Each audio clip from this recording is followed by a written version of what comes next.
Hello everyone. నేను ఒక ఇన్ఫర్మేషన్‌ని పాస్ చేయడం కోసం ఈ వీడియో చేస్తున్నాననమాట. రీసెంట్‌గా మన షాప్‌కి ఒక కస్టమర్ వచ్చి చీపెస్ట్ టీ పౌడర్‌ని అడిగారనమాట. జనరల్‌గా మన షాప్‌లో the best pure tea powders మాత్రమే అవైలబుల్ ఉంటాయి. చెత్త క్వాలిటీలు అసలు మన దగ్గర ఉండవనమాట. అయితే జనరల్‌గా మనకి విలేజెస్‌లో చాలా దగ్గరలో జరుగుతున్నది ఏంటి అనంటే, చాలా తక్కువ రేటు టీ పౌడర్‌లు వాళ్ళకి దొరుకుతాయి. అదేంటంటే ఆ టీ పౌడర్ ఎయ్యంగానే టీ కలర్ వచ్చేస్తదనమాట. సో, అవి చాలామంది కొంటున్నారు. ఎందుకంటే అవి తక్కువ రేటుకొస్తున్నాయి. మంచిగా టీ వేయంగానే కలరొచ్చేస్తది. బాగా మరిగిపోతది కదా అన్నట్టు అనుకుంటారు. సో, జనరల్‌గా ఆ టీ పౌడర్ ఎట్లా రెడీ చేస్తారో చెప్తాను చూడండి. అది ప్యూర్ టీ పౌడర్ కాదు. అది అస్సాం నుంచి రాదు.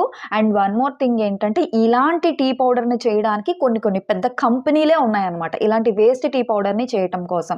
సో, అదెట్లా చేస్తారో ఒకసారి చెప్తాను చూడండి. మనకి జీడిపప్పు పైన షెల్ ఉంటది కదండీ! కాల్చేసి నార్మల్‌గా అందులో జీడిపప్పుని తీసేసి ఆ షెల్ ఉంటది గదా!